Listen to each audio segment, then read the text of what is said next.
잔치 끝났어요. 나가세요. 사위 강민호가 차갑게 손을 내밀었습니다. 47층 스카이라운지, 화려한 샹들리에 아래였습니다. 저는 초라한 청소부, 작업복을 입고 서 있었습니다.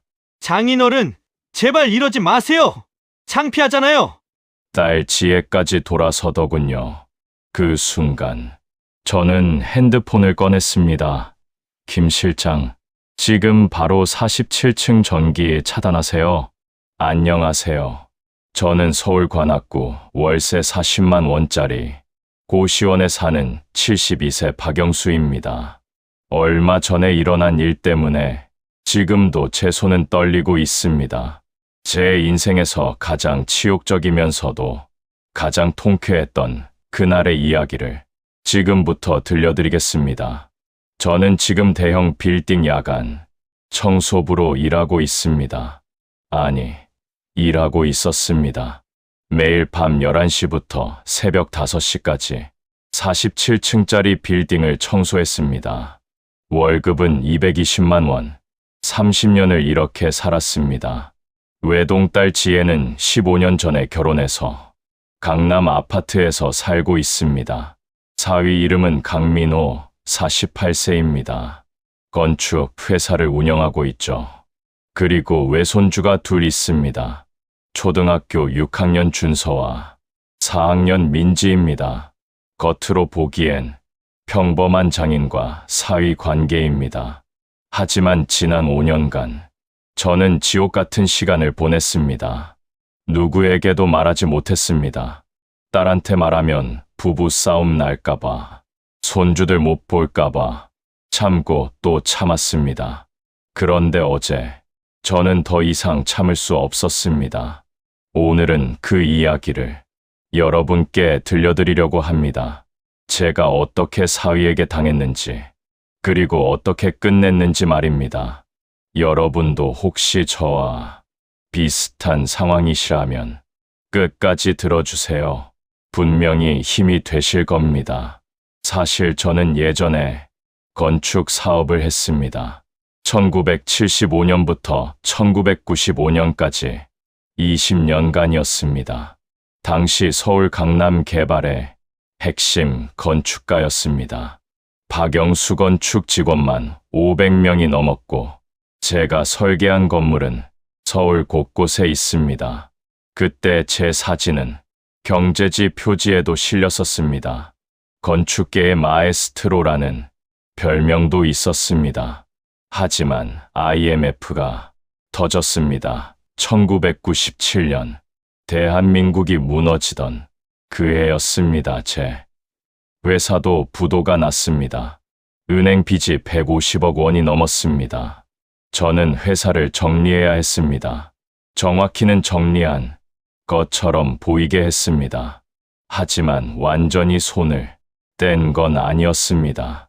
제가 설계비 대신 받았던 땅들이 있었습니다. 1980년대에 받은 강남 땅 5곳, 그 땅 위에 빌딩을 지었습니다. 그리고 빌딩 소유주는 여전히 저였습니다. 이 사실을 아는 사람은 당시 비서실장 김대식과 법무팀 몇 명뿐이었습니다. 왜 숨겼냐고요? IMF 때 채권자들이 들끓던 시절이었습니다. 자산을 숨겨야 살 수 있었던 겁니다. 그렇게 저는 조용히 은퇴했습니다. 건축 일선에서 물러나 평범한 노인으로 살기 시작했습니다. 아내와 함께 작은 고시원에서 검소하게 살았습니다. 딸 지혜는 그때 고등학생이었습니다. 아빠, 우리 이제 가난해진 거야? 지혜가 물었을 때 저는 웃으며 말했습니다. 아니야, 아빠가 있으면 너는 절대 굶지 않아. 저는 딸을 대학까지 보냈습니다. 이화여대 경영학과였습니다. 등록금만 3천만 원이 넘게 들었지만 저는 아깝지 않았습니다. 졸업 후 지혜는 대기업에 취직했습니다. 연봉 5천만 원 정도 되는 회사였습니다. 그리고 몇 년 후 지혜는 민호를 데려왔습니다. 아빠, 제 남자친구 강민호예요. 처음 본 민호는 참 당당했습니다. 키 180cm, 명품 시계를 차고 있더군요. 장인어른 처음 뵙겠습니다. 강민호입니다. 공손하게 인사하는 모습이 기특했습니다. 그런데 그날 저녁, 민호가 슬쩍 물었습니다. 장인어른은 어떤 일 하세요? 아, 나는 그냥 청소 일 하지. 아, 그러세요? 그 순간 민호의 눈빛이 미묘하게 변했습니다. 찰나의 순간이었지만 저는 느꼈습니다. 이 사람, 우리 집 형편을 재고 있구나. 하지만 곧 환하게 웃으며 말했습니다. 장인어른, 제가 지혜 잘 모시겠습니다. 몇 달 후 두 사람은 결혼했습니다. 결혼식은 강남에 있는 유명 웨딩홀에서 했습니다. 하객이 400명이 넘었는데 대부분 신랑 측 하객이었습니다. 민호의 집안이 제법 사는 집안이었던 겁니다. 민호 아버지는 중견기업 임원이었고 어머니는 강남에서 학원을 운영했습니다. 사돈 어르신, 저희 아들 부탁드립니다. 민호 어머니가 저를 꼭 껴안으며 말했습니다. 그날만 해도 저는 행복했습니다. 이제 우리 지혜도 시집을 갔구나. 그런데 결혼식 비용, 이야기가 나왔을 때였습니다. 총 비용이 1억 2천만 원이었습니다. 관례대로라면 양가에서 절반씩 부담하는 게 맞았습니다. 하지만 민호의 아버지가 말했습니다. 사돈, 우리가 9천만 원 낼 테니 사돈 댁에서 3천만 원만 내시죠. 얼핏 들으면 배려하는 것처럼 들렸습니다. 하지만 속뜻은 달랐습니다. 너희 집은 형편이 안 좋으니까 우리가 많이 낼게. 그런 의미였던 겁니다. 지혜야, 미안해. 아빠가 돈을 더 벌어야 하는데. 아니야. 아빠 괜찮아. 저는 그렇게 3천만 원을 냈습니다. 그리고 신혼집 전세 자금으로 2억 원을 더 보탰습니다. 강남 아파트 전세금이 5억 원이었는데 민호 측에서 3억 원을 내고 저희가 2억 원을 낸 겁니다. 아빠, 이 돈 어떻게 마련한 거야? 아빠가 그동안 모아둔 돈 있잖아. 사실 그 돈은 제가 빌딩에서 받는 임대료였습니다. 해마다 10억 원 정도 들어왔습니다. 하지만 딸에게는 말하지 않았습니다. 괜히 말했다가 사위가 돈을 노릴까봐 걱정이 됐던 겁니다. 결혼 초반 2년은 괜찮았습니다. 민호는 명절 때마다 찾아왔고 저한테도 잘해줬습니다. 장인어른, 이거 드세요. 과일도 사오고 가끔 용돈도 쥐어줬습니다. 하지만 첫 손주 준서가 태어나면서 모든 게 달라졌습니다. 민호는 산후조리원에서 3주를 보냈습니다. 강남에 있는 특급 산후조리원이었습니다. 3주 비용이 1200만 원이었습니다. 그리고 집으로 돌아온 후 지혜는 저를 부르지 않았습니다. 아빠, 괜찮아요. 시어머님이 와서 도와주시거든요. 대신 민호 어머니가 석 달간 와서 살았습니다. 저는 그때 서운했습니다. 외할아버지인 내가 가서 도와줘야 하는 거 아닌가? 하지만 참았습니다. 요즘은 다들 친정엄마가 아니라 시어머니가 돕는다고 하니까 그렇게 스스로를 위로했습니다.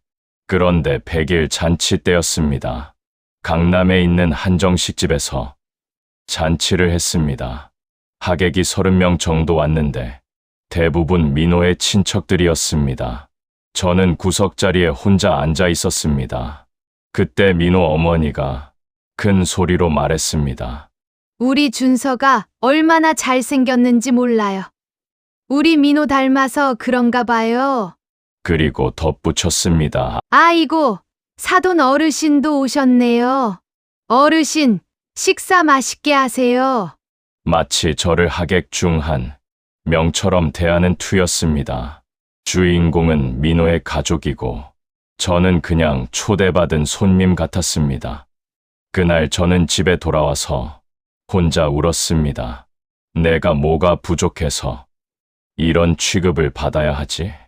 하지만 다음 날 지혜한테서 전화가 왔습니다. 아빠, 어제 와줘서 고마워 준서 예쁘지? 응, 예뻐. 우리 손주 최고야. 저는 또 참았습니다. 딸 목소리가 행복해 보여서 말할 수가 없었습니다. 그렇게 시간이 흘렀습니다. 손주들은 쑥쑥 자랐고 저는 점점 더 외로워졌습니다. 명절 때도 저는 점점 뒷전이었습니다. 어느 설날 저는 새벽부터 일어나 음식을 준비했습니다. 전도 부치고 나물도 무쳤습니다. 그런데 지혜네 가족이 도착했을 때 민호의 표정이 굳어 있었습니다. 장인어른, 왜 이렇게 많이 준비하셨어요? 요즘 애들은 전 안 먹는데. 아, 그래? 내가 옛날 방식으로 준비했나 봐. 그리고 저희 저녁에 친정하니 본가 가야 해서 일찍 가야겠어요. 저녁에? 설날인데. 네. 저희 부모님이 저희 보고 싶어 하시거든요. 결국 그들은 점심만 먹고 오후 일찍 떠났습니다. 저는 혼자 남은 음식들을 보며 한숨을 쉬었습니다. 그리고 며칠 후 충격적인 사실을 알게 됐습니다. 페이스북에 올라온 민호의 게시물을 본 겁니다. 민호네 가족이 고급 한정식집에서 저녁을 먹는 사진이었습니다. 우리 가족들과 함께한 행복한 설날 저녁 그 사진. 속에는 지혜와 손주들도 있었습니다. 저는 그때 알았습니다. 민호는 나를 피하고 있구나. 하지만 더 충격적인 건 그 다음이었습니다. 어느 일요일 오후 지혜한테서 전화가 왔습니다. 아빠, 우리 오늘 저녁에 갈게. 그래? 무슨 일 있어? 아니, 그냥 아빠 얼굴 보고 싶어서. 저는 기뻐서 장을 보러 갔습니다. 관악구 시장에서 고기도 사고 과일도 샀습니다. 8만 원 어치를 샀는데 제 한 달 생활비의 거의 절반이었습니다. 저녁 때 지혜네 가족이 도착했습니다. 할아버지! 준서와 민지가 달려왔습니다. 장인어른, 안녕하세요. 민호도 환하게 웃으며 인사했습니다. 저는 인사를 했습니다. 어서 와. 저는 저녁을 차렸습니다. 불고기, 된장찌개, 나물 반찬들이었습니다. 장인어른, 잘 먹겠습니다. 민호가 말했지만 표정은 별로 좋지 않았습니다. 아빠, 맛있다. 지혜가 말했지만 민호는 젓가락을 거의 대지 않았습니다. 그리고 식사가 끝난 후 지혜가 말했습니다. 아빠, 사실 오늘 온 이유가 있어. 응? 무슨 일인데? 아빠, 혹시 돈 좀 도와줄 수 있어? 그 순간 제 가슴이 철렁했습니다. 얼마나 필요한데? 5천만 원만 빌려줄 수 있어. 준서 국제학교 입학금 때문에. 국제학교 입학금이 5천만 원이나 해? 요즘 강남 국제학교가 비싸잖아. 1년치 선납이야. 저는 잠시 망설였습니다. 제 통장에는 2천만 원이 있었습니다. 겉으로 보이는 통장엔 그게 다였습니다. 물론 숨겨둔 자산이 있긴 했지만 당장 쓸 수 있는 걸로 보이는 돈은 그게 전부였습니다. 아빠, 다음 달 보너스 받으면 바로 갚을게. 지혜의 목소리가 간절했습니다. 저는 결국 고개를 끄덕였습니다. 알았어. 내일 입금해 줄게. 고마워.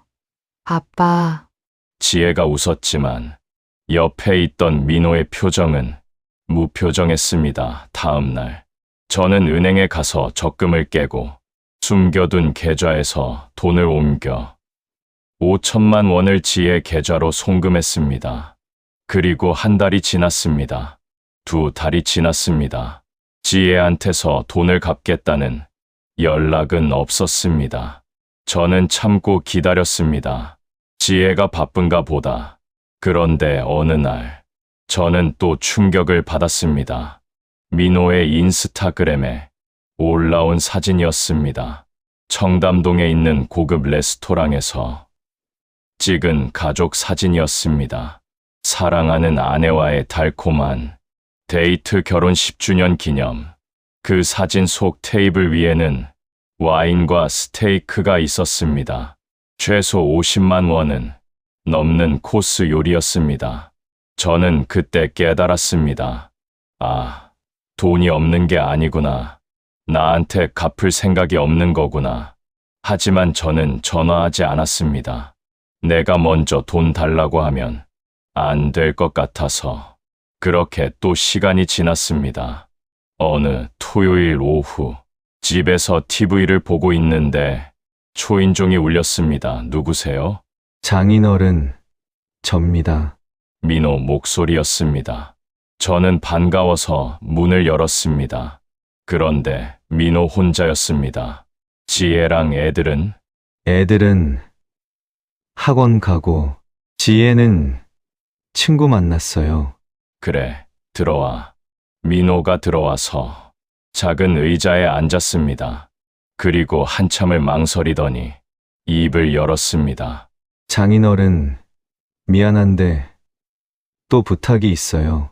또, 장인어른, 이번에 큰 건축 프로젝트를 수주했는데요. 예약 보증금이 필요해서요. 얼마나? 1억 원만 빌려주실 수 있으세요? 저는 그 순간 정말 어이가 없었습니다.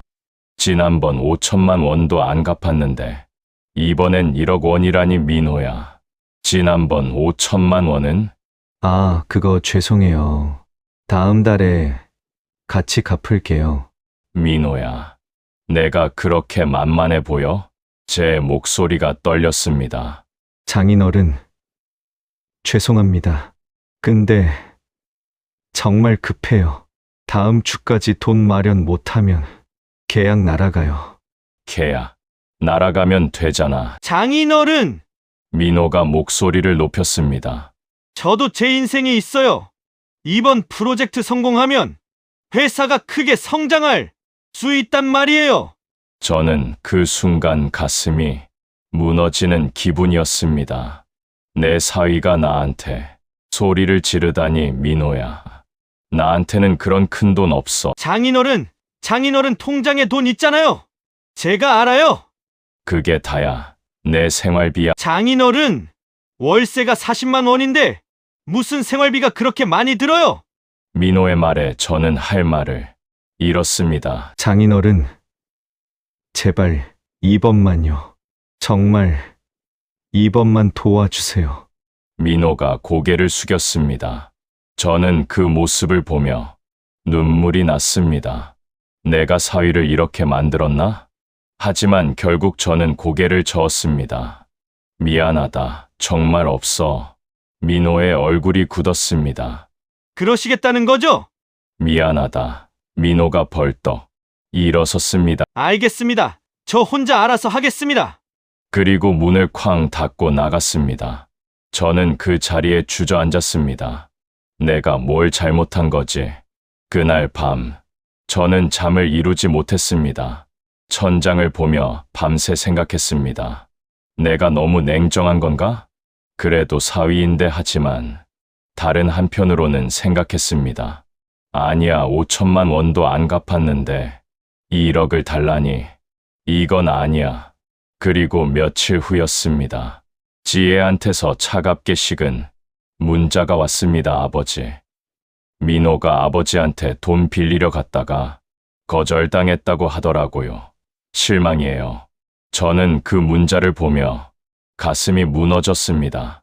내 딸이 나한테 실망한다고? 저는 답장을 보냈습니다. 지혜야. 아빠가 정말 없어서. 그래, 미안해 하지만 답장은 오지 않았습니다. 그렇게 여름이 지나갔습니다.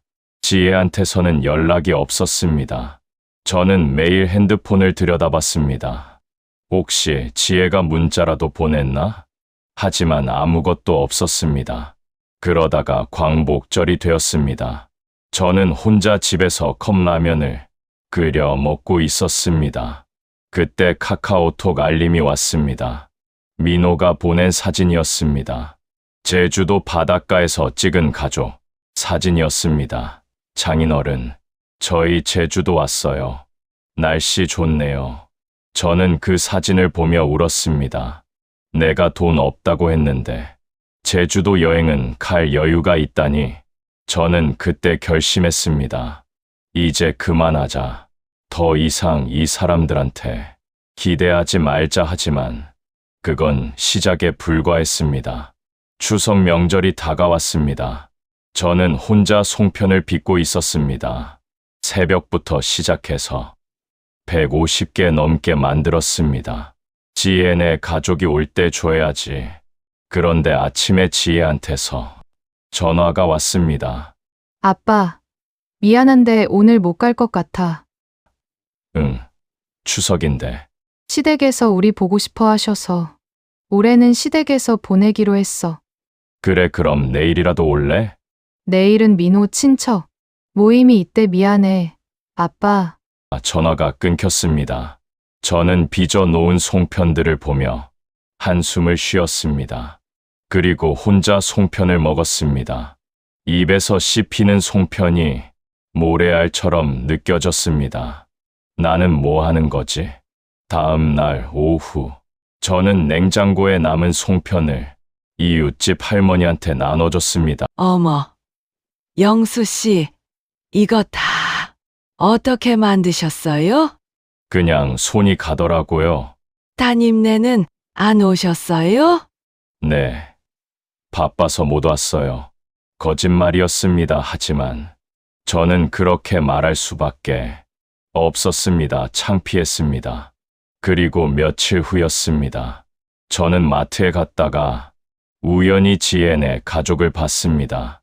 관악구 대형 마트였습니다. 토요일 오후쯤이었습니다. 지혜는 준서, 민지와 함께 장을 보고 있었습니다. 지혜야, 저는 반가워서 손을 흔들었습니다. 그런데 지혜의 표정이 굳었습니다. 아빠, 여기는 어쩐 일이세요? 아, 나도 장 보러 왔지. 우리 손주들, 할아버지한테 와봐. 준서와 민지가 저를 봤지만 다가오지 않았습니다. 엄마, 저 할아버지 누구야? 민지가 지혜한테 물었습니다. 제 심장이 쿵 내려앉았습니다. 아, 저기 할아버지잖아. 지혜가 어색하게 웃으며 말했습니다. 준서야, 민지야, 할아버지야, 기억 안 나? 응? 잘 모르겠어요. 준서가 고개를 갸웃거렸습니다. 저는 그 순간 깨달았습니다. 지혜가 애들한테 나를 잊게 만들었구나. 아빠, 저희 급하거든요. 먼저 갈게요. 아, 그래, 그럼 나중에 집에 놀러와. 네, 연락드릴게요. 지혜는 아이들 손을 잡고 휙 돌아서 갔습니다. 저는 그 자리에 멍하니 서 있었습니다. 마트 한가운데서, 사람들 사이에서 저는 혼자였습니다. 집에 돌아와서 저는 지혜한테 전화했습니다. 지혜야, 오늘 마트에서 너희 봤는데. 아, 그래요? 아빠 뭐 필요한 거 있었어요? 아니, 그게 아니라 민지가 나를 못 알아보더라. 에이, 그럴 리가요. 애가 장난친 거겠죠? 지혜야, 요즘 왜 이렇게 연락이 없어? 아빠, 제가 바빠요. 회사 일도 많고 애들 학원 데려다 주고 그러느라. 그래도 한 달에 한 번은 얼굴 보자. 알았어요. 아빠, 저 지금 회의 들어가야 해서 끊을게요. 전화가 끊겼습니다. 저는 핸드폰을 내려놓고 한참을 멍하니 앉아 있었습니다. 그날 밤, 저는 잠을 이룰 수 없었습니다. 내가 뭘 잘못한 걸까? 내가 지혜한테 뭘 해준 게 없었나? 온갖 생각이 머릿속을 맴돌았습니다. 그리고 며칠 후였습니다. 저는 우편함에서 편지 한 통을 발견했습니다. 지혜네 주소로 온 편지였습니다. 왜 내 집으로 지혜 편지가 왔지? 봉투 뒷면을 보니 준서가 다니는 국제학교에서 보낸 거였습니다. 학부모님께 알립니다. 수업료, 미납 안내. 저는 편지를 읽어봤습니다. 학비 5천만 원이 미납되었다는 내용이었습니다. 학비를 안 냈다고? 그때 저는 생각났습니다. 지혜가 준서 국제학교 입학금 때문에 5천만 원을 빌려갔던 일이요. 1년치 선납이라고 했는데 지금 미납이라니. 저는 바로 지혜한테 전화했습니다. 지혜야, 너 준서 학비 냈어? 응? 당연히 냈지. 그런데 학교에서 미납 통지서가 왔는데 전화기 너머로 잠시 침묵이 흘렀습니다. 아, 그거 아빠 집으로 갔나 봐. 미안, 주소 변경을 안 했나 봐. 지혜야, 나한테 5천만 원 빌려간 거 학비 아니었어? 아빠, 그게 대체 그 돈으로 뭐 한 거야? 아빠, 나중에 얘기할게. 지금 바빠. 또 전화가 끊겼습니다. 저는 그때 확신했습니다. 지혜가 나한테 거짓말을 했구나. 그리고 며칠 후 어느 일요일이었습니다. 저는 용기를 내서 지혜네 집에 찾아갔습니다. 강남까지 가는 지하철비가 왕복 5천 원이었습니다. 오후쯤 저는 지혜네 아파트 앞에 도착했습니다. 타워 팰리스 35층이었습니다. 초인종을 눌렀습니다. 띵동. 누구세요? 지혜의 목소리였습니다. 나야. 아빠. 아빠, 문이 열렸습니다. 하지만 지혜의 표정은 반갑지 않았습니다. 아빠, 오신다고 말씀 안 하셨잖아요. 갑자기 보고 싶어서 왔어. 지금 집이 좀 어수선해서. 다음에 오시면 안 될까요? 그때 안쪽에서 민호 목소리가 들렸습니다. 누구야? 장인어른이요. 아, 장인어른 오랜만이십니다. 민호가 현관으로 나왔습니다. 민호야, 우리 좀 얘기하자. 장인어른, 지금은 좀 곤란한데요. 그때 거실에서 웃음소리가 들렸습니다. 민호야, 이 와인 정말 맛있다. 낯선 남자 목소리였습니다. 아, 친구들 왔구나. 제가 물었습니다. 네, 제 친구들이랑 모임 중이거든요. 민호가 어색하게 웃으며 말했습니다. 그럼 나도 들어가서 인사나 하고. 장인어른, 그냥 다음에 오세요. 민호가 저를 막았습니다. 그 순간 저는 모든 걸 깨달았습니다. 민호는 나를 창피하게 생각하는구나. 친구들한테 나를 보여주고 싶지 않은 거구나. 알았어. 그럼 나갈게. 저는 돌아섰습니다. 아빠, 지혜가 불렀지만 저는 대답하지 않았습니다. 엘리베이터를 타고 내려가는데 눈물이 났습니다. 지하철역에서 전철을 기다리는 동안 저는 계속 울었습니다. 내가 뭐가 부족해서, 내가 뭘 잘못해서. 집에 돌아온 건 저녁 때였습니다. 저는 작은 방에 주저앉아 한참을 울었습니다. 그리고 그날 밤 지혜한테서 문자가 왔습니다. 아빠, 오늘 미안해요. 다음 주에 갈게요. 저는 답장하지 않았습니다. 하지만 다음 주에도, 그 다음 주에도 지혜는 오지 않았습니다. 어느 일요일이었습니다. 저는 집에서 TV를 보고 있었습니다. 그때 초인종이 울렸습니다. 누구세요? 택배요. 문을 여니 택배 기사가 큰 상자를 들고 있었습니다. 박영수 고객님 맞으시죠? 네, 맞아요. 저는 사인을 하고 상자를 받았습니다. 보내는 사람은 지혜였습니다. 지혜가 뭘 보냈지? 상자를 열어보니 과일 한 박스가 들어 있었습니다. 사과와 배였습니다. 그리고 쪽지 하나가 들어 있었습니다. 아빠, 건강 챙기세요. 지혜 올림. 저는 그 쪽지를 보며 쓴 웃음을 지었습니다. 얼굴 보러 올 시간은 없으면서 택배는 보내는구나. 하지만 그래도 반가웠습니다. 그래도 나를 생각하는구나. 저는 과일을 하나 깎아 먹었습니다. 달콤했습니다. 하지만 그 달콤함도 잠시였습니다. 며칠 후, 준서 생일이었습니다. 저는 한 달 전부터 준비했습니다. 준서가 좋아하는 로봇 장난감을 사려고 돈을 모았습니다. 12만 원짜리 장난감이었습니다. 그리고 생일 당일 아침, 저는 지혜한테 전화했습니다. 지혜야, 오늘 준서 생일이지? 아, 맞아. 아빠 기억하고 있었어? 당연하지. 우리 손주 생일인데. 몇 시에 파티해? 오후에 집에서 할 거야. 아, 그래. 그럼 내가 갈게. 아빠가? 응. 왜 안 돼? 그게 아니라 전화기 너머로 민호 목소리가 들렸습니다. 여보, 장인어른 오신다고? 그리고 지혜가 말했습니다. 아빠, 미안한데. 오늘은 민호네 가족들만 모이기로 했어. 나는 가족이 아니야? 그게 아니라 자리가 좁아서. 다음에 따로 볼게. 지혜야, 미안해. 아빠 나중에 전화할게. 또 전화가 끊겼습니다. 저는 손에 들고 있던 로봇, 장난감을 내려다봤습니다. 파란색 변신 로봇이었습니다. 준서가 작년에 갖고 싶다고 했던 거였습니다. 저는 그 장난감을 꼭 안았습니다. 그리고 울었습니다. 오후가 됐습니다. 저는 집에서 혼자 앉아 있었습니다. 지금쯤 준서 파티하고 있겠지. 케이크 자르고 노래 부르고 있겠지. 저는 핸드폰으로 카카오톡을 열었습니다. 혹시 지혜가 사진이라도 보냈나 싶어서였습니다.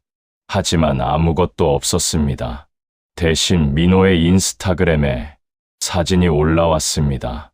준서 생일 파티 사진이었습니다. 화려한 케이크와 선물 더미, 그리고 행복하게 웃고 있는 가족들. 사진 속에는 민호네 부모님, 민호 동생 내외, 그리고 민호 친척들까지 있었습니다. 총 20명 정도 되는 것 같았습니다. 우리 왕자님 생일 축하해 준서. 생일 축하. 행복한 우리 가족. 저는 그 사진을 보며 눈물이 났습니다. 저 많은 사람 중에 외할아버지 자리는 없었구나. 다음 날, 저는 택배로 로봇 장난감을 보냈습니다. 지혜네 집 주소로요.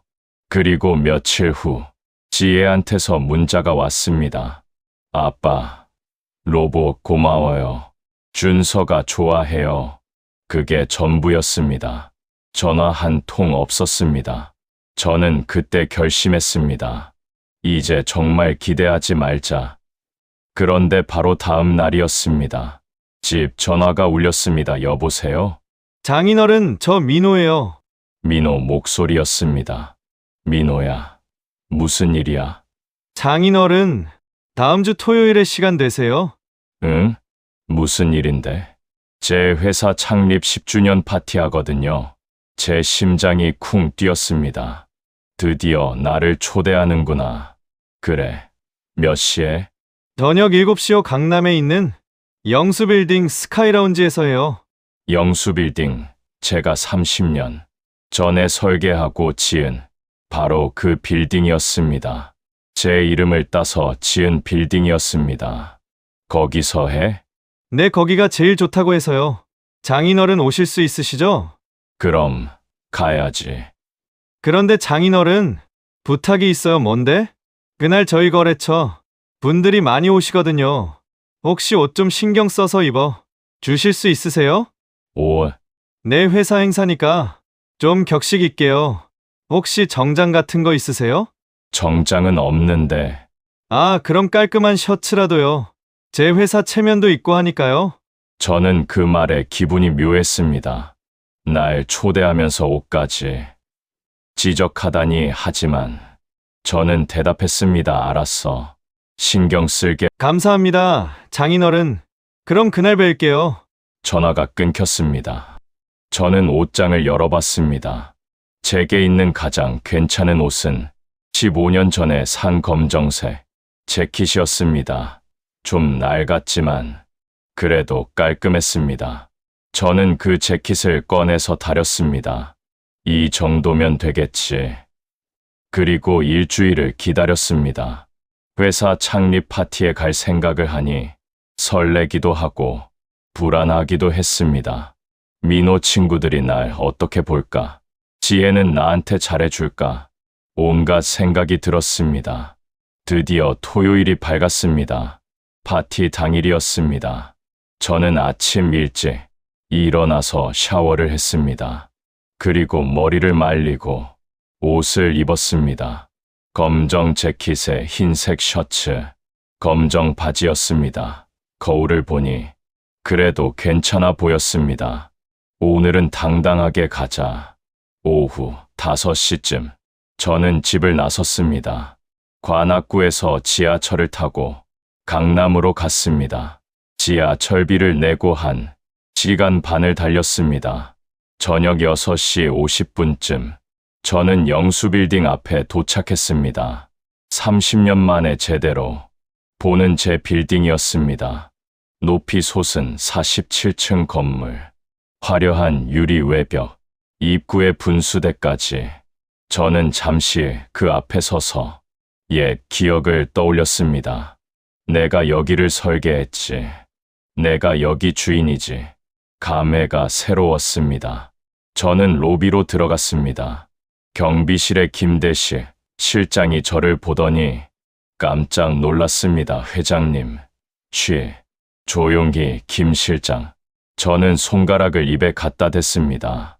오늘 47층에 무슨 행사 있죠? 네. 민호건축 창립 파티입니다. 혹시 제 사위 회사예요. 오늘은 그냥 손님으로 갈 거니까 아무 말 하지 마세요. 알겠습니다, 회장님. 저는 엘리베이터를 탔습니다. 47층 버튼을 눌렀습니다. 엘리베이터가 올라갔습니다. 제 심장도 덩달아 두근거렸습니다. 오늘은 어떤 일이 벌어질까? 47층에 도착했습니다. 문이 열렸습니다. 화려한 스카이라운지가 펼쳐졌습니다. 샹들리에가 반짝이고 테이블마다 꽃장식이 놓여 있었습니다. 이미 50명 정도의 하객들이 와 있었습니다. 모두 정장을 입고 샴페인을 들고 있었습니다. 저는 조심스럽게 안으로 들어갔습니다. 그때 지혜가 저를 발견했습니다. 아빠, 지혜가 다가왔습니다. 아름다운 드레스를 입고 있었습니다. 아빠, 오셨어요? 응, 왔어. 그런데 지혜의 표정이 미묘했습니다. 제 옷차림을 위아래로 훑어보더니 작게 한숨을 쉬었습니다. 아빠, 저쪽 구석에 앉아 계세요. 제가 나중에 갈게요, 구석. 네, 거기가 조용하거든요. 지혜가 저를 구석, 테이블로 안내했습니다. 창가 구석, 사람들 눈에 잘 띄지 않는 자리였습니다. 여기 계세요. 음식. 나오면 드시고요. 지혜야, 나 언제 인사해? 나중에요. 아빠 지금은 손님들 맞이하느라 바빠요. 지혜가 휙 돌아서서 갔습니다. 저는 구석 테이블에 혼자 앉았습니다. 주변 테이블에는 화려하게 차려입은 사람들이 웃고 떠들고 있었습니다. 그들 사이에서 저는 초라한 노인이었습니다. 7시가 되었습니다. 파티가 시작되었습니다. 무대에 민호가 올라갔습니다. 마이크를 잡았습니다. 여러분, 오늘 이 자리에 와주신 모든 분들께 감사드립니다. 하객들이 박수를 쳤습니다. 저희 민호건축이 창립 10주년을 맞이했습니다. 이 모든 게 여러분의 도움 덕분입니다. 민호가 환하게 웃었습니다. 특히 오늘 이 멋진 영수빌딩 스카이라운지를 대관할 수 있게 해주신 빌딩 관계자분들께 감사의 말씀을 전합니다. 저는 그 말을 들으며 씁쓸하게 웃었습니다. 빌딩 관계자가 바로 나인데. 그리고 오늘 이 자리에 제 가족도 함께 했습니다. 제 아내 지혜, 우리 아들 준서, 딸 민지. 민호가 가족들을 무대로 불렀습니다. 지혜와 손주들이 무대에 올라갔습니다. 사람들이 박수를 쳤습니다. 그리고 제 부모님도 오셨습니다. 어머니, 아버지. 민호의 부모님도 무대에 올라갔습니다. 사람들이 다시 박수를 쳤습니다. 저는 구석에서 그 장면을 지켜봤습니다. 나는 가족이 아닌가? 민호는 저를 소개하지 않았습니다. 마치 제가 없는 것처럼 파티가 계속되었습니다. 음식이 나왔습니다. 웨이터가 제 테이블에 음식을 갖다 줬습니다. 스테이크와 샐러드였습니다. 저는 포크를 들었지만 식욕이 없었습니다. 주변 테이블에 서는 사람들이 즐겁게 대화하고 있었습니다. 하지만 제 테이블은 텅 비어 있었습니다. 저 혼자였습니다. 8시쯤 되었습니다. 민호가 VIP 고객들을 무대 옆으로 안내했습니다. 그중 한 명이 50대 중반의 남자였습니다. 정장을 입고 고급 시계를 차고 있었습니다. 민호 사장님, 축하드립니다. 10년이면 대단한 거죠? 감사합니다. 김 회장님. 그나저나 장인어른은 어떤 분이세요? 한번 뵙고 싶은데요. 김 회장이라는 사람이 물었습니다. 민호의 얼굴이 미묘하게 굳었습니다. 아, 장인어른이요? 장인어른은 민호가 말을 그렸습니다. 건강하십니다. 그게 전부였습니다. 무슨 일을 하시는지, 어떤 분인지 아무 말도 하지 않았습니다. 그러시군요. 그럼 한번 인사드리고 싶은데요. 아, 장인어른은 오늘 몸이 좀 안 좋으셔서 못 오셨습니다. 민호가 거짓말을 했습니다. 제가 구석에 앉아 있는데 못 왔다고 했습니다. 저는 그 순간 모든 걸 깨달았습니다. 민호는 저를 창피하게 생각하는 겁니다. 저를 숨기고 싶은 겁니다.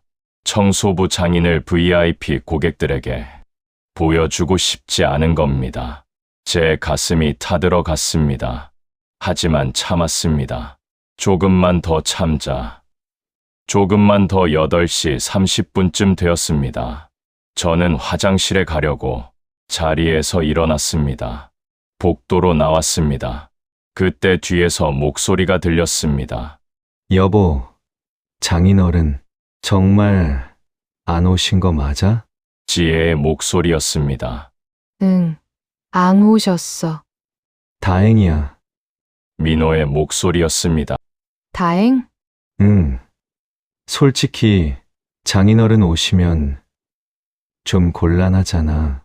우리 거래처 분들한테 청소부 장인이라고 소개할 수도 없고. 저는 그 자리에 얼어붙었습니다. 그래도 우리 아빠인데 알아.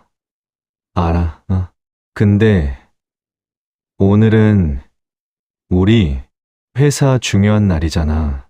이미지 관리 좀 해야지. 그렇긴 한데 미안하네. 아빠한테 나중에 따로 밥 사드리면 되지, 뭐. 두 사람이 다시 파티장으로 들어갔습니다. 저는 복도에 혼자 서 있었습니다. 온몸이 떨렸습니다. 분노였습니다. 치욕이었습니다. 다행이라고? 나한테 이미지 관리라고? 저는 주머니에서 핸드폰을 꺼냈습니다. 손이 떨렸지만 전화번호를 찾았습니다. 김대시 실장에게 전화를 걸었습니다. 여보세요. 회장님, 김 실장. 네, 회장님, 지금 바로 47층 전기 차단하세요. 네, 회장님, 지금 행사 중인데요. 제 목소리는 떨리지 않았습니다. 30년 만에 다시 꺼낸 목소리였습니다. 건축가 박영수의 목소리였습니다. 제 말 안 들려요? 지금 당장이요. 알겠습니다. 회장님 전화가 끊겼습니다.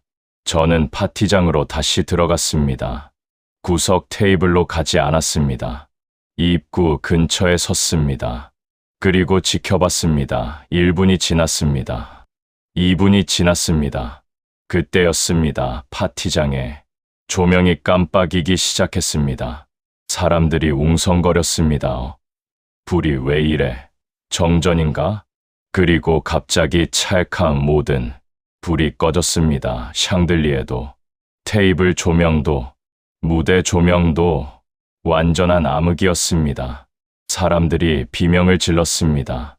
어머, 무슨 일이야? 정전이야.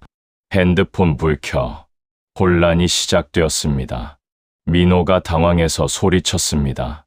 여러분, 진정하세요. 잠시 후 복구될 겁니다. 하지만 불은 다시 켜지지 않았습니다. 5분이 지났습니다. 사람들의 불만이 커졌습니다. 도대체 뭐 하는 거야? 10주년 파티가 이게 뭐야? 빌딩 관리가 엉망이네. 그때 비상구 문이 열렸습니다. 손전등을 든 경비원들이 들어왔습니다. 그리고 김대식 실장이 확성기를 들고 들어왔습니다. 죄송합니다만 긴급 상황이 발생했습니다. 김 실장의 목소리가 파티장에 울려 퍼졌습니다. 지금부터 2층은 긴급 폐쇄됩니다. 모든 분들은 즉시 대피해 주시기 바랍니다. 뭐라고요? 민호가 김 실장에게 달려갔습니다. 지금 무슨 소리 하는 거예요? 우리 파티 진행 중인데. 건물주의 지시입니다. 김 실장이 단호하게 말했습니다. 건물주! 건물주가 누군데? 멀쩡한 파티를 중단시켜요? 민호가 소리쳤습니다. 사람들이 모두 김 실장을 쳐다봤습니다. 그때 저는 앞으로 걸어 나갔습니다. 천천히, 당당하게 손전등 불빛을 통과하며 나야 제 목소리가 어둠 속에서 울렸습니다. 내가 건물주야. 파티장이 조용해졌습니다. 민호가 저를 쳐다봤습니다. 장인어른! 응, 나야. 저는 민호 앞에 섰습니다. 장인어른, 지금 무슨 장난이세요? 건물주가 누군지 아세요? 민호가 어이없다는 듯 웃었습니다. 나지. 내가 건물주야. 장인어른, 농담도 정도껏 하세요. 장인어른은 청소부잖아요. 주변 사람들이 웅성거렸습니다. 저분이 청소부래. 근데 건물주라고? 무슨 정신병 환자 아냐? 저는 김 실장을 봤습니다. 김 실장, 소개해 주시죠. 김 실장이 앞으로 나왔습니다. 그리고 큰 목소리로 말했습니다. 여러분께 소개합니다. 이분은 박영수 회장님이십니다. 사람들이 더 웅성거렸습니다. 박영수. 그 박영수. 설마 그 전설의 건축가? 한 사람이 핸드폰 불을 켜고 제 얼굴을 비췄습니다. 그리고 깜짝 놀라며 말했습니다. 정말 박영수 회장님 아니세요? 50대 중반의 남자였습니다. 아까 민호와 이야기하던 김 회장이었습니다. 회장님, 저 기억 안 나십니까? 30년 전 회장님 밑에서 인턴했던 김동욱입니다. 김동욱이 제게 달려왔습니다. 아, 김 대리. 아니, 이제 회장이 되셨군요. 저는 그를 기억했습니다. 네, 회장님 덕분에 제가 여기까지 왔습니다. 김동욱이 깊게 허리를 숙였습니다. 민호가 당황한 얼굴로 우리를 쳐다봤습니다. 김 회장님, 무슨 말씀이십니까? 우리 장인어른이 건축가라니. 강 사장, 이분이 누군지 정말 모르십니까? 김동욱이 믿을 수 없다는 얼굴로 민호를 봤습니다. 이분은 1980년대 대한민국 건축계를 주름 잡으신 박영수 회장님이십니다. 뭐라고요? 강남 재개발의 핵심 건축가셨고 건축대상을 3번이나 받으신 분이십니다. 김동욱의 말에 사람들이 술렁였습니다. 진짜 그 박영수가 맞아? 그럼 이 빌딩도 맞습니다. 제가 말했습니다. 이 영수빌딩은 제가 1992년에 설계하고 지은 건물입니다. 그리고 지금도 제 소유입니다. 파티장이 완전히 조용해졌습니다.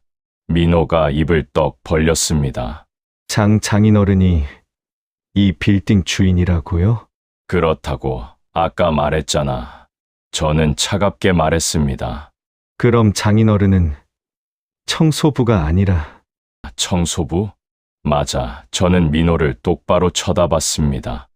나 5년 동안 이 빌딩에서 청소했어. 너희 회사 사무실도 내가 청소했지. 민호의 얼굴이 하얗게 질렸습니다. 왜 청소를 하신 겁니까? 건물 주신데. 보고 싶었거든. 내 사위가, 내 딸이 날 어떻게 대하는지. 제 목소리가 파티장에 울렸습니다. 그래서 알았어. 너희가 날 어떻게 생각하는지. 장인어른 너 아까 뭐라고 했지? 다행이라고 했지. 내가 안 와서 다행이라고. 민호가 뒤로 물러섰습니다. 이미지 관리해야 한다고 했지. 청소부 장인을 VIP한테 보여줄 수 없다고. 장인어른, 그게 아니라 아니긴 뭐가 아니야. 저는 김 실장을 봤습니다. 김 실장, 이 사람들 명단 받아두세요. 네! 회장님!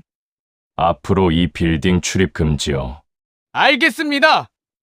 뭐라고요? 민호가 소리쳤습니다. 출입 금지라니.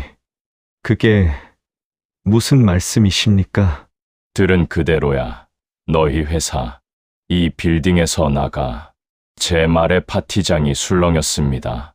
장인어른, 제발요. 저희 회사가 여기 있는데. 47층 임대 계약. 다음 주에 해지. 통보할 거야. 장인어른, 민호가 제 앞에 무릎을 꿇었습니다. 하지만 저는 돌아섰습니다. 그리고 너 오늘 거짓말했지. 내가 못 왔다고. 저는 VIP 테이블 쪽 사람들을 봤습니다, 여러분.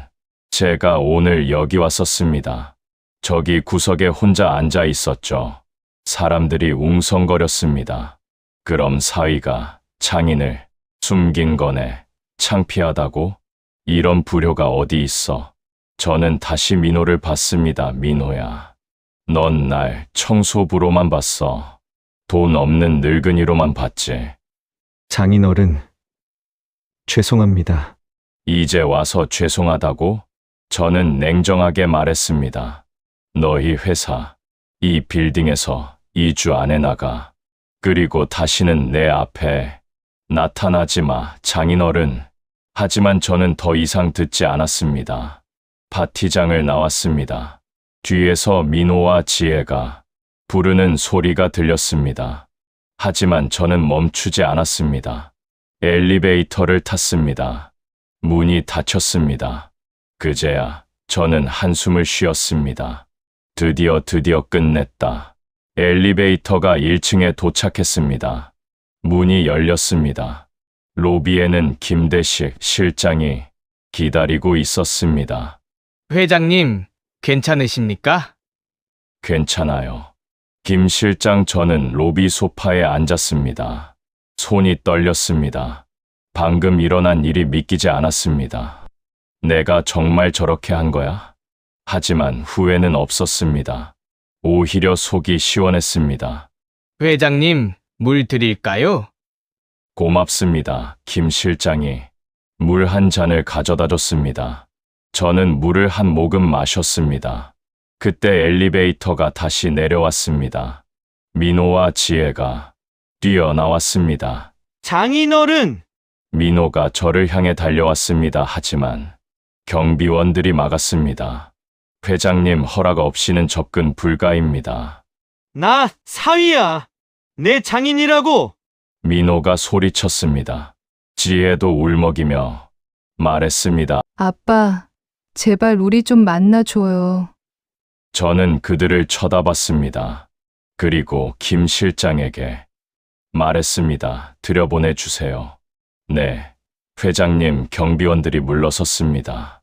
민호와 지혜가 저에게 달려왔습니다. 장인어른, 민호가 제 앞에 무릎을 꿇었습니다. 장인어른, 정말 죄송합니다.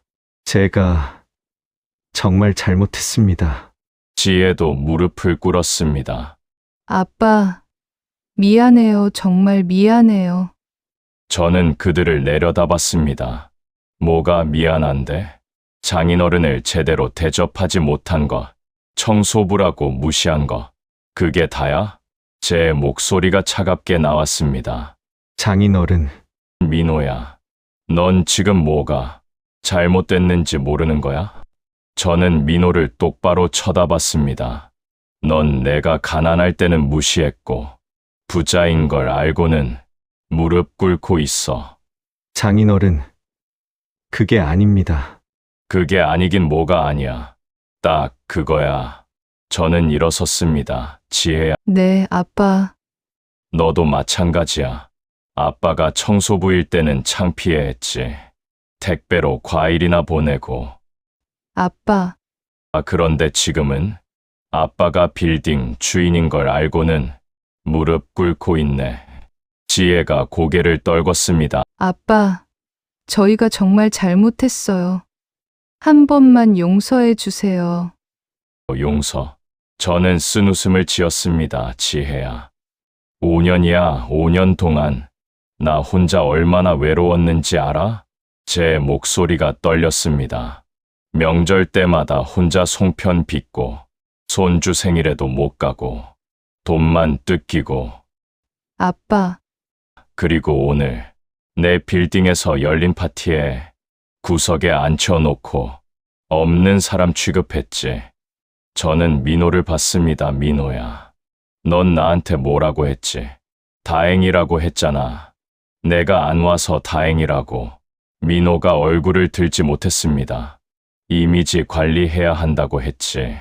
청소부 장인을 VIP한테 보여줄 수 없다고. 장인어른, 정말 죄송합니다. 제가 미쳤었습니다. 그래. 넌 미쳤었어. 저는 돌아섰습니다. 김 실장 네, 회장님, 법무팀 연락해서 민호건축 임대 계약 해지 절차 진행하세요. 알겠습니다. 회장님, 장인어른, 제발! 민호가 소리쳤습니다. 저희 회사가 여기서 쫓겨나면 끝입니다. 거래처들이 다 떨어져 나갈 거예요.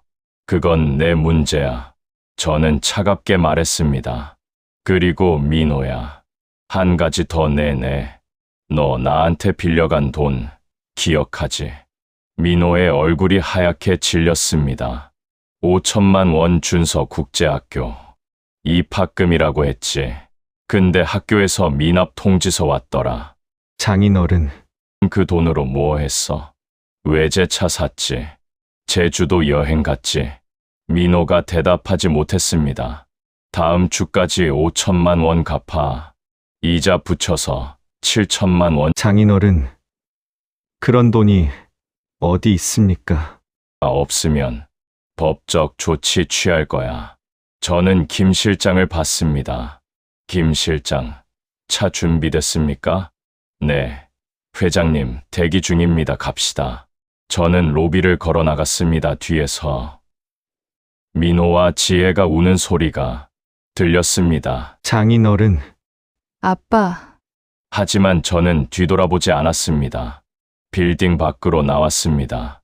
검은색 제네시스가 대기하고 있었습니다. 김 실장이 문을 열어줬습니다.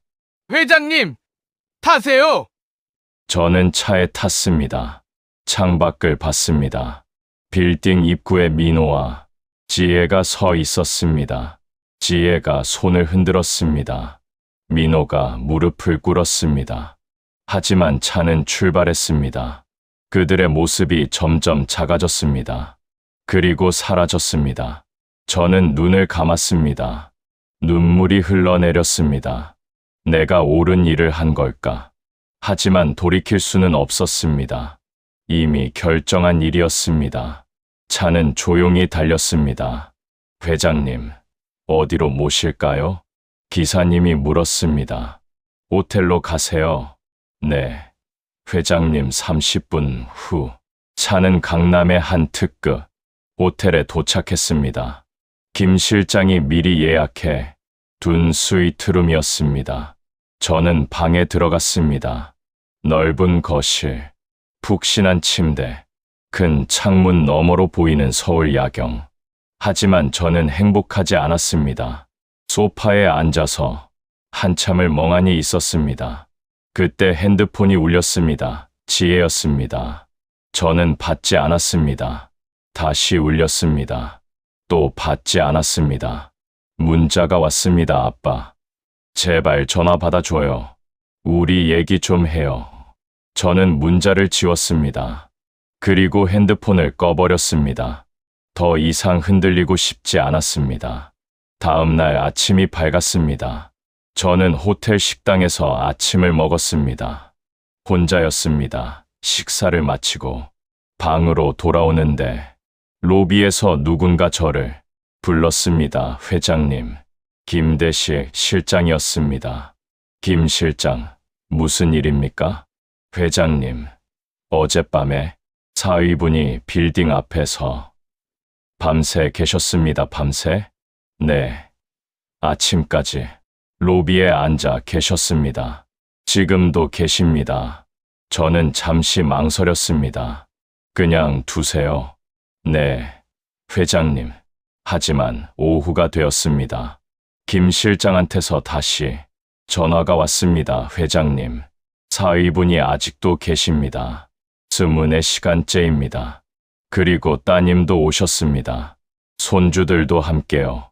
제 가슴이 철렁했습니다. 손주들도? 네, 회장님. 저는 한숨을 쉬었습니다. 알겠습니다. 지금 가겠습니다. 저는 택시를 타고 영수빌딩으로 갔습니다. 로비에 도착했습니다. 정말로 민호가 소파에 앉아 있었습니다. 24시간 동안 잠도 안 자고 앉아 있었던 것 같았습니다. 옷은 구겨져 있고 얼굴은 수척했습니다. 지혜도 옆에 앉아 있었습니다. 그리고 준서와 민지도 있었습니다. 민호가 저를 보고 벌떡 일어났습니다. 장인어른, 왜 아직도 여기 있어? 장인어른. 저 여기서 계속 기다릴 겁니다. 장인어른이 용서해 주실 때까지. 집에 가. 싫습니다. 용서받을 때까지 안 갑니다. 민호가 고집을 부렸습니다. 저는 지혜를 봤습니다. 지혜야, 너도 집에 가. 아빠, 저도 여기 있을 거예요. 그때 준서가 다가왔습니다. 할아버지, 제 심장이 쿵 뛰었습니다. 준서야. 할아버지. 저희가 잘못했어요. 준서가 고개를 숙였습니다. 할아버지가 청소하시는 거 봤어요. 학교 끝나고 우연히 뭐, 작년에 친구랑 강남 왔다가 이 빌딩 앞에서 할아버지 봤어요. 청소복 입고 계셨어요. 준서가 울먹였습니다. 그때 할아버지한테 인사하려고 했는데 엄마가 저를 붙잡았어요. 저는 지혜를 쳐다봤습니다. 지혜가 고개를 떨궜습니다. 엄마가 그랬어요. 할아버지한테 인사하지 말라고 창피하다고. 제 가슴이 무너졌습니다. 지혜야, 너 정말. 아빠, 미안해요. 제가 정말 나쁜 년이에요. 지혜가 무릎을 꿇었습니다. 저 정말 최악이에요. 아빠를 그렇게 대했어요. 지혜야. 아빠, 저 아빠 낳아준 은혜도 모르고 키워준 사랑도 몰랐어요. 지혜가 울었습니다. 저 정말 한심해요. 아빠가 청소부라고 창피해했어요. 근데 아빠가 이렇게 대단한 분이신 줄 몰랐어요. 지혜야, 저는 지혜를 일으켰습니다. 나 대단한 사람 아니야. 아빠, 그냥 늙은 아빠야. 딸이 보고 싶은 아빠. 저는 지혜를 안았습니다. 근데 너희가 날 사람으로 안 봤어. 아빠, 미안해요. 돈으로 받지. 청소부면 무시하고 빌딩 주인이면 무릎 꿇고. 지혜가 제 품에서 울었습니다. 아빠, 제발 한 번만 용서해 주세요. 저는 지혜를 떼어냈습니다. 지혜야, 미안하다. 아빠, 아빠는 너희랑 이제 못 살아. 아빠, 너희한테 줄 것도 없어. 저는 민호를 봤습니다. 민호야, 네. 장인어른, 너희 회사, 이 빌딩에서 나가. 2주 안에, 장인어른, 그리고 빌려간 돈 갚아. 법적으로 처리할 거야. 장인어른, 제발. 그리고 지혜야, 저는 지혜를 봤습니다. 나 유원장 고칠 거야. 아빠, 그게 무슨... 내 재산, 너한테 안 줄 거야. 지혜의 얼굴이 하얗게 질렸습니다. 아빠, 저 돈 필요 없어요. 그냥 아빠만 있으면 돼요. 이제 와서 그런 소리 하지 마. 저는 돌아섰습니다. 할아버지, 준서가 저를 붙잡았습니다. 할아버지. 저희 잘못했어요. 할아버지 없으면 안 돼요. 준서야, 저는 준서를 안았습니다. 할아버지는 너희를 사랑해 준서야. 민지야, 민지도 달려와서 저를 안았습니다. 할아버지, 근데 할아버지는 너희 엄마, 아빠랑은 못 살아. 왜요? 할아버지가 너무 아파서 저는 손주들을 떼어냈습니다. 준서야, 민지야, 할아버지는 너희 교육비는 따로 준비해뒀어. 할아버지, 너희가 대학 갈 때까지 전부 다. 근데 엄마 아빠는 손도 못 대게 해뒀어. 저는 민호를 봤습니다. 민호야, 너 손주들 교육비 쓰지 마. 그거 쓰면 법적으로 문제 생길 거야. 장인어른, 그게 내가 손주들한테 해줄 수 있는 마지막이야. 저는 로비를 나왔습니다. 뒤에서 그들이 우는 소리가 들렸습니다. 하지만 저는 멈추지 않았습니다. 택시를 타고 떠났습니다. 창밖을 보며 눈물을 흘렸습니다. 내가 옳은 일을 한 걸까? 하지만 돌이킬 수는 없었습니다. 일주일이 지났습니다. 저는 법무법인을 찾아갔습니다. 회장님, 유원장 수정 원하신다고요? 변호사가 물었습니다. 네, 어떻게 수정하시겠습니까? 제 재산 전부, 건축 장하, 재단으로 갑니다. 따님께는 없습니다. 변호사가 놀란 얼굴로 저를 봤습니다. 회장님, 확실하십니까? 내 손주분들 교육비는요? 이미 신탁 설정했습니다. 손주들이 성인 되면 직접 받게 했습니다. 알겠습니다. 저는 서류에 사인했습니다. 박영수 제 이름을 썼습니다. 완료됐습니다. 회장님 감사합니다. 법무법인을 나왔습니다. 가슴이 답답했습니다. 이게 맞는 걸까? 그때 핸드폰이 울렸습니다. 모르는 번호였습니다. 여보세요? 회장님. 저는 서울건축학과 김 교수입니다. 아, 김 교수님 회장님. 혹시 시간 되시면 학교에 한번 오실 수 있으세요? 학교요? 네. 학생들이 회장님 강연을 듣고 싶어 합니다.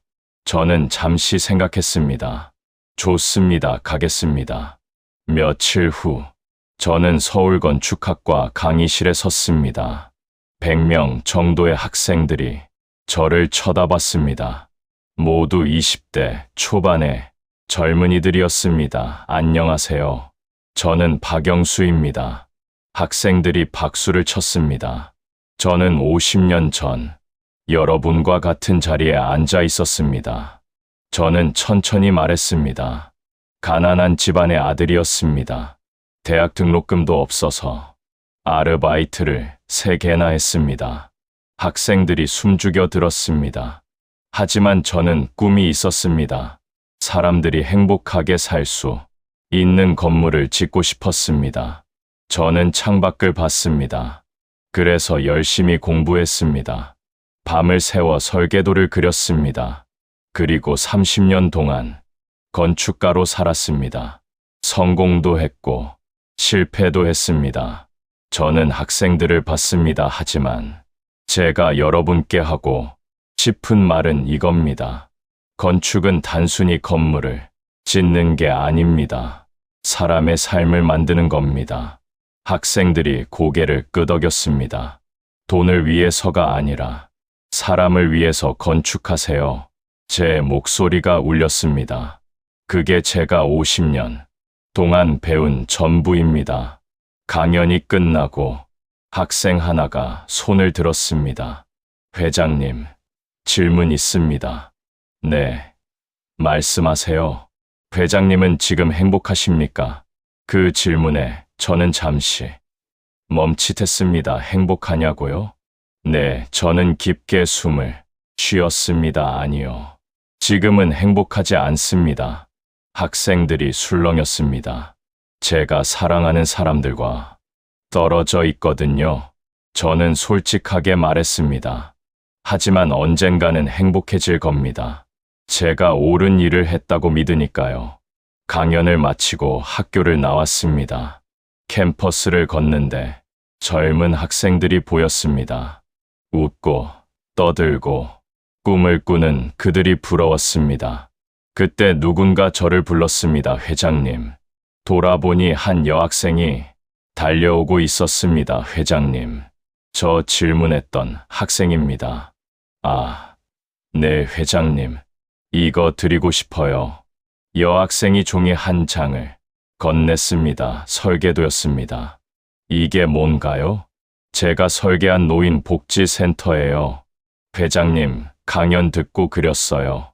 저는 설계도를 자세히 봤습니다. 세심한 배려가 느껴지는 설계였습니다. 잘 그렸네요. 감사합니다. 회장님, 저도 회장님처럼 사람을 위한 건축가가 되고 싶어요. 저는 그 여학생을 보며 웃었습니다. 꼭 그렇게 되세요. 네, 회장님. 여학생이 환하게 웃었습니다. 그 순간 저는 깨달았습니다. 내가 할 일이 남아있구나. 집으로 돌아오는 길에 저는 결심했습니다. 노인들을 위한 주택을 지어야겠다. 다음 날, 저는 김대식 실장을 불렀습니다. 김 실장, 프로젝트 하나 시작합니다. 네, 회장님 무슨 프로젝트입니까?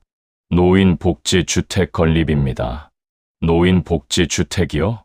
네, 혼자 사는 노인들을 위한 공동주택입니다. 저는 설명했습니다. 1층에는 공동식당과 의료실, 2층부터는 개인방, 그리고 옥상에는 텃밭. 좋은 아이디어입니다. 회장님, 서울에 5곳, 지방에 5곳 총 10곳을 짓겠습니다. 예산은요? 500억 원. 김 실장이 놀란 얼굴로 저를 봤습니다. 회장님, 500억이면 제 전 재산입니다. 회장님, 괜찮아요. 이게 제가 하고 싶었던 일입니다. 저는 웃었습니다. 72살에 다시 시작하는 겁니다. 그렇게 프로젝트가 시작되었습니다. 저는 매일 설계도를 그렸습니다. 50년 만에 다시 잡은 연필이었습니다. 손이 떨렸지만 행복했습니다. 6개월이 지났습니다. 첫 번째 노인복지 주택이 완공되었습니다. 서울 은평구에 있는 5층 건물이었습니다. 준공식 날, 많은 사람들이 왔습니다. 건축학과 학생들, 언론사 기자들, 그리고 지혜와 민호, 그리고 손주들도 왔습니다. 저는 그들을 보고 놀랐습니다. 지혜야, 아빠. 지혜가 조심스럽게 다가왔습니다. 아빠가 이런 일 하신다는 거 기사로 봤어요. 그래. 아빠, 정말 대단하세요. 지혜가 눈물을 글썽였습니다. 저 아빠 자랑스러워요. 지혜야. 아빠가 부자여서가 아니라 이런 일을 하셔서 자랑스러워요. 저는 지혜를 안았습니다. 고맙다. 지혜야. 아빠, 저희 정말 많이 반성했어요. 지혜가 제 품에서 울었습니다. 민호는 회사 정리하고 작은 사무실 차렸어요. 이제는 실력으로 살아가려고요. 저는 민호를 봤습니다. 민호가 고개를 숙였습니다. 장인어른, 죄송합니다. 그리고 감사합니다. 뭐가 감사해? 장인어른 덕분에 정신 차렸습니다. 돈이 아니라가 실력으로 살아야 한다는 걸 배웠습니다. 민호가 깊게 허리를 숙였습니다. 아직 갚아야 할 돈이 많지만 열심히 일해서 꼭 갚겠습니다. 저는 민호의 어깨를 두드렸습니다. 그래, 힘내라. 할아버지! 준서와 민지가 달려왔습니다. 할아버지가 지은 집 정말 멋있어요. 고맙다. 우리 손주들, 저는 손주들을 안았습니다. 할아버지, 저희 한 달에 한 번씩 만날 수 있어요? 그럼 당연하지. 정말요? 응, 할아버지가 맛있는 것도 사줄게. 손주들이 기뻐했습니다. 저는 가족들을 보며 생각했습니다.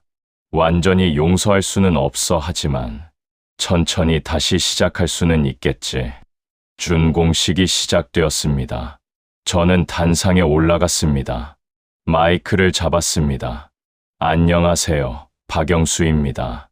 사람들이 박수를 쳤습니다. 오늘 이 건물을 여러분께 소개하게 되어 기쁩니다. 저는 뒤를 돌아 건물을 바라봤습니다. 이 건물은 따뜻한 둥지라는 이름을 가지고 있습니다. 혼자 사시는 어르신들을 위한 공간입니다. 외로움을 나누고 함께 웃고 서로 의지할 수 있는 곳입니다. 제 목소리가 떨렸습니다. 저도 5년 동안 외로웠습니다. 가족이 있었지만 혼자였습니다. 사람들이 조용히 들었습니다. 그래서 압니다. 외로움이 얼마나 아픈지를요. 이제 이 건물에서 50분의 어르신들이 함께 살아갈 것입니다. 혼자가 아니라 함께. 저는 사람들을 봤습니다. 그게 제가 72살에 꿈꾸는 세상입니다. 박수가 터져 나왔습니다. 준공식이 끝나고 저는 건물 안을 둘러봤습니다. 1층 공동 식당에는 이미 어르신들이 모여 계셨습니다. 어르신들. 안녕하세요. 아이고, 회장님. 한 할머니가 저를 반갑게 맞아주셨습니다. 회장님 덕분에 저희가 여기 살게 됐어요. 아니에요. 제가 해야 할 일이었어요. 회장님, 식사하셨어요? 같이 드실래요? 그럴까요? 저는 어르신들과 함께 테이블에 앉았습니다. 식사가 나왔습니다. 된장찌개, 생선구이, 나물 반찬들 소박했지만 따뜻했습니다. 회장님, 맛있어요? 네, 정말 맛있습니다. 회장님도 여기서 사시면 안 돼요? 한 할아버지가 물었습니다. 저요? 네, 회장님도 혼자 사시잖아요. 여기서 우리랑 같이 사세요. 저는 그 제안에 빙그레 웃었습니다. 생각해 보겠습니다. 식사를 마치고 밖으로 나왔습니다. 지혜가 기다리고 있었습니다. 아빠, 저희 집에 저녁 드셔 오실래요? 집에. 네, 제가 아빠 좋아하시는 갈비찜 준비했어요. 저는 잠시 망설였습니다. 지혜야, 아빠, 부담 갖지 마세요. 그냥 밥 한 끼만 같이 먹어요. 지혜의 눈빛이 간절했습니다. 알았어. 정말요? 응. 지혜가 환하게 웃었습니다. 저녁 때 저는 지혜네 집으로 갔습니다. 예전에 살던 타워 팰리스가 아니었습니다. 송파구에 있는 작은 아파트였습니다. 아빠, 들어오세요. 집은 예전보다 작았지만 깨끗했습니다. 저희가 이사했어요. 전세 내리고요. 그래, 민호가 큰 집 필요 없대요. 우리 가족만 행복하면 된다고. 저는 고개를 끄덕였습니다. 거실로 들어가니 식탁이 차려져 있었습니다. 갈비찜, 잡채, 전, 나물들. 지혜야, 이걸 언제 다 준비했어? 새벽부터 했어요. 아빠 오신다고. 고맙다. 민호와 손주들도 식탁에 앉았습니다. 할아버지, 여기 앉으세요. 준서가 상석을 가리켰습니다. 저는 상석에 앉았습니다. 자, 그럼 건배할까요? 민호가 물잔을 들었습니다. 장인어른 건강을 위해 할아버지 건강. 모두가 잔을 부딪혔습니다. 저는 그 순간 눈시울이 뜨거워졌습니다. 이런 게 가족이구나. 식사를 하며 이야기를 나눴습니다. 아빠, 다음 복지주택은 언제 지으세요?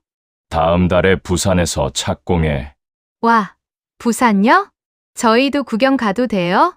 그럼 와야지. 할아버지, 저는 나중에 할아버지처럼 건축가 될 거예요. 준서가 말했습니다. 그래, 준서가? 네. 할아버지가 짓는 집처럼 사람들을 행복하게 하는 집을 짓고 싶어요. 저는 준서의 머리를 쓰다듬었습니다. 할아버지가 도와줄게. 정말요? 응, 할아버지 설계 도구들 다 줄게.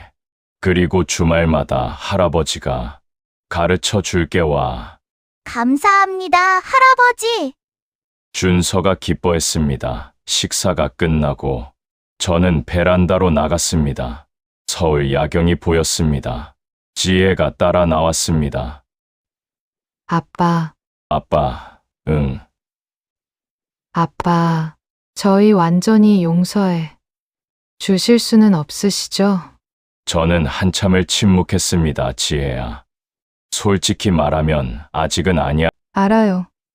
5년 동안 받은 상처가 너무 깊어서. 네, 아빠. 하지만 저는 지혜를 봤습니다. 천천히 다시 시작할 수는 있을 것 같아. 아빠, 한 달에 한 번씩 만나고 손주들도 보고 그렇게 조금씩 지혜가 눈물을 흘렸습니다. 감사해요. 아빠, 그것만으로도 충분해요. 지혜야, 하나만 약속해줘. 네, 아빠. 다시는 사람을 돈으로 보지 마. 가난해도 부자여도 사람은 사람이야. 네, 아빠 약속할게요. 그리고 민호한테도 전해줘. 돈 갚으려고 너무 무리하지 말라고. 아빠, 천천히 갚아도 돼. 아빠는 안 급해. 지혜가 제 품에 안겼습니다. 아빠, 사랑해요. 나도 사랑한다. 지혜야. 밤 10시쯤 저는 집으로 돌아갔습니다. 택시 안에서 창밖을 봤습니다. 내가 옳은 선택을 한 걸까? 여전히 확신은 없었습니다. 하지만 후회는 없었습니다. 3달이 흘렀습니다. 따뜻한 둥지. 2번째 건물이 부산에 완공되었습니다. 준공식에 지혜네 가족이 또 왔습니다. 이번에는 민호 부모님도 함께였습니다. 사돈 어른, 정말 대단한 일 하십니다. 민호 아버지가 저에게 인사했습니다. 아닙니다. 그냥 제가 하고 싶었던 일이에요. 저희 아들이 사돈 어른한테 정말 못되게 굴었습니다. 부모로서 죄송합니다. 됐습니다. 이제 다 지난 일입니다. 준공식이 끝나고 저는 부산 바닷가를 걸었습니다. 혼자가 아니었습니다. 준서와 민지가 함께였습니다. 할아버지, 바다 예쁘다. 그렇지? 할아버지, 저 질문 있어요. 준서가 물었습니다. 뭔데? 할아버지는 지금 행복하세요? 저는 바다를 바라봤습니다. 파도가 출렁이고 있었습니다. 응, 행복해. 정말요? 응, 할아버지가 하고 싶은 일을 하고 있거든. 그게 뭔데요? 사람들을 돕는 거. 저는 준서를 봤습니다. 준서야. 돈은 많이 벌어도 돼. 하지만 그 돈으로 뭘 하느냐가 중요해. 네, 할아버지. 자기만 위해 쓰면 그냥 돈이야. 근데 남을 위해 쓰면 행복이 돼. 준서가 고개를 끄덕였습니다. 할아버지, 저도 나중에 그렇게 할 거예요. 그래, 우리 준서. 저는 손주들의 손을 잡고 바닷가를 걸었습니다. 그 순간 저는 정말 행복했습니다. 1년이 흘렀습니다. 따뜻한 둥지는 전국에 10곳이 완공되었습니다.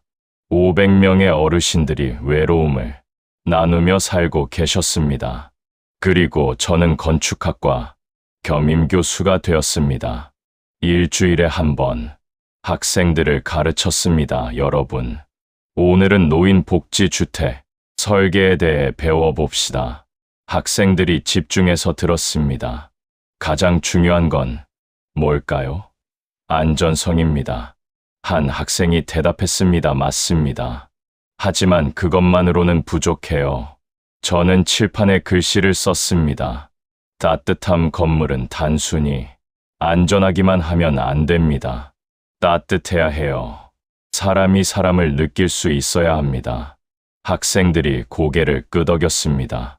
강의를 마치고 연구실로 돌아왔습니다. 책상 위에 편지 한 통이 놓여 있었습니다. 발신인은 지혜였습니다.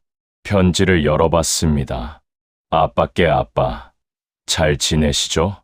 저희는 잘 지내고 있어요. 민호가 최근에 작은 프로젝트를 수주했어요. 노인정 리모델링 프로젝트예요. 아빠한테 배운 거 있죠? 사람을 위한 건축. 민호가 그걸 실천하고 있어요. 그리고 아빠, 다음 주 일요일에 우리 집에 오시면 안 될까요? 준서 생일이거든요. 이번에는 아빠 상석에 앉히고 싶어요. 오실 수 있으시죠? 사랑하는 딸 지혜 올림. 저는 편지를 읽으며 미소 지었습니다. 그래, 가야지. 일요일이 되었습니다. 저는 지혜네 집으로 갔습니다. 초인종을 눌렀습니다. 할아버지, 준서가 문을 열어줬습니다. 생일 축하한다. 준서야. 감사합니다, 할아버지. 거실로 들어가니 가족들이 모여 있었습니다. 지혜, 민호, 민지, 그리고 민호 부모님까지. 장인어른, 어서 오세요. 오랜만입니다. 아빠, 여기 앉으세요. 지혜가 상석을 가리켰습니다. 저는 상석에 앉았습니다. 테이블 위에는 큰 케이크가 놓여 있었습니다. 자, 그럼 초 끄자. 민지가 불을 껐습니다. 캄캄한 어둠 속에서 케이크의 촛불만 반짝였습니다. 준서야. 소원 빌어. 준서가 눈을 감았습니다. 그리고 촛불을 껐습니다. 불이 다시 켜졌습니다. 준서야. 무슨 소원 빌었어? 비밀이에요. 준서가 웃었습니다. 케이크를 자르고 나눠 먹었습니다. 달콤했습니다. 할아버지, 이거 받으세요. 준서가 제게 선물 하나를 건넸습니다. 이게 뭐야? 열어보세요. 상자를 열어보니 액자 하나가 들어 있었습니다. 가족 사진이었습니다. 저와 지혜, 민호, 준서, 민지가 함께 웃고 있는 사진. 석 달 전 부산 바닷가에서 찍은 사진이었습니다. 할아버지, 저희 가족이에요. 준서야. 할아버지도 우리 가족이에요. 영원히. 저는 액자를 꼭 안았습니다. 그리고 눈물을 흘렸습니다. 할아버지, 왜 우세요? 행복해서 그래. 정말요? 응. 정말 저는 가족들을 봤습니다. 지혜는 눈물을 닦고 있었습니다. 민호는 고개를 숙이고 있었습니다. 민지는 제 손을 잡고 있었습니다. 이게 가족이구나. 완벽하지 않아도, 상처가 있어도 다시 시작할 수 있다면 그게 가족이구나. 그로부터 2년이 흘렀습니다. 저는 지금 75살입니다. 따뜻한 둥지는 전국의 20곳으로 늘어났습니다. 1000명의 어르신들이 외로움을 이겨내고 계십니다. 그리고 저도 그중 한 명입니다. 저는 작년에 은평구 따뜻한 둥지로 이사했습니다. 혼자 사는 것보다 함께 사는 게 좋더군요. 아침마다 어르신들과 함께 체조를 하고, 점심은 공동 식당에서 먹고, 저녁에는 옥상 텃밭에서 채소를 가꿉니다. 그리고 주말이면 지혜네 가족이 놀러 옵니다. 한 달에 2번 정도요. 민호는 지금 작은 건축 사무소를 운영하고 있습니다. 직원이 5명입니다. 큰 프로젝트는 없지만 정직하게 일합니다. 그리고 지난달 드디어 빌렸던 돈을 다 갚았습니다. 2년 반 만이었습니다. 장인어른, 드디어 다 갚았습니다. 민호가 통장을 보여줬을 때 저는 웃었습니다. 수고했어. 장인어른 덕분입니다. 네, 노력이지. 그리고 저는 그 돈으로 장학금을 하나 더 만들었습니다. 민호 장학금 가난하지만 정직한 건축학과 학생들을 위한 장학금입니다. 준서는 지금 중학교 2학년입니다. 건축에 관심이 많아서 주말마다 제 연구실에 옵니다. 함께 설계도를 그리고 건축 이야기를 나눕니다. 할아버지, 저 나중에 할아버지 회사 이어받을 거예요. 회사? 할아버지는 회사 없는데. 그럼 제가 만들 거예요. 박영수 건축 2세. 준서가 웃었습니다. 저는 그 말을 들으며 가슴이 벅찼습니다. 내 손주가 내 뒤를 잇는구나. 어제는 건축학회에서 상을 받았습니다. 평생공로상. 50년 건축 인생을 인정받은 것입니다. 시상식에 가족들이 모두 왔습니다. 지혜, 민호, 준서, 민지, 그리고 제가 설계한 따뜻한 둥지에 사시는 어르신들도 오셨습니다. 회장님, 축하드립니다. 감사합니다. 회장님 덕분에 저희가 행복합니다. 아니에요. 제가 더 행복합니다. 시상식을 마치고 무대에서 내려오는데 준서가 달려왔습니다. 할아버지, 축하해요. 고맙다. 준서야. 할아버지, 저 자랑스러워요. 할아버지도 준서 자랑스러워. 저는 준서를 안았습니다. 그리고 가족들을 봤습니다. 모두 박수를 치며 웃고 있었습니다. 이게 행복이구나. 돈이 많아서가 아니라, 명예가 있어서가 아니라, 사랑하는 사람들과 함께여서. 그게 행복이구나. 여러분. 오늘 제 이야기 들어주셔서 감사합니다. 저는 5년 동안 사위에게, 딸에게 무시당했습니다. 청소부라고 천대받았고, 돈만 뜯겼고, 손주들도 못 봤습니다. 회사 창립 파티에서는 없는 사람 취급당하기까지 했습니다. 그때 저는 결심했습니다. 이제 그만하자. 그리고 제 정체를 밝혔습니다. 저는 건축가였습니다. 강남 빌딩 5개를 소유한 부자였습니다. 하지만 그걸 숨기고 살았습니다. 왜냐고요? 돈 때문에 사람을 보는 게 싫었으니까요. 결국 제 예상이 맞았습니다. 사위는 제가 청소부일 때는 무시했지만 빌딩 주인인 걸 알고는 무릎을 꿇었습니다. 딸도 마찬가지였습니다. 저는 그들을 쉽게 용서하지 않았습니다. 빌딩에서 쫓아냈고 상속도 하지 않았습니다. 대신 제 재산은 모두 건축 장화, 재단과 노인 복지 주택에 썼습니다. 하지만 시간이 지나면서 조금씩 마음이 풀렸습니다. 그들도 정말 반성했고 변했으니까요. 지금은 한 달에 2번씩 만나고 있습니다. 완전한 용서는 아직입니다. 하지만 다시 시작하고 있습니다. 천천히. 조금씩. 여러분은 어떻게 생각하세요? 제가 너무 냉정한 걸까요? 아니면 잘한 걸까요? 혹시 여러분도 비슷한 경험이 있으신가요? 가족한테 무시당한 저, 돈 때문에 천대받은 적이 있으신가요? 댓글로 여러분의 이야기를 들려주세요. 서로 위로하고 힘이 되어 줍시다. 그리고 이 이야기가 도움이 되셨다면 좋아요와 구독 부탁드립니다. 여러분의 응원이 저에게 큰 힘이 됩니다. 마지막으로 한 가지만 말씀드리고 싶습니다. 나이가 들었다고, 가난하다고, 무시당할 이유는 없습니다. 우리 모두 존중받을 가치가 있습니다. 그걸 잊지 마세요. 그리고 정말 중요한 건 돈이 아니라 사람입니다. 얼마를 가졌느냐가 아니라 어떻게 살았느냐입니다. 저는 72살에 다시 시작했습니다. 75살인 지금도 여전히 일하고 있습니다. 나이는 숫자일 뿐입니다. 중요한 건 마음입니다. 여러분도 포기하지 마세요. 언제든 다시 시작할 수 있습니다. 저처럼 오늘도 여러분 모두 행복하시길 바랍니다. 감사합니다.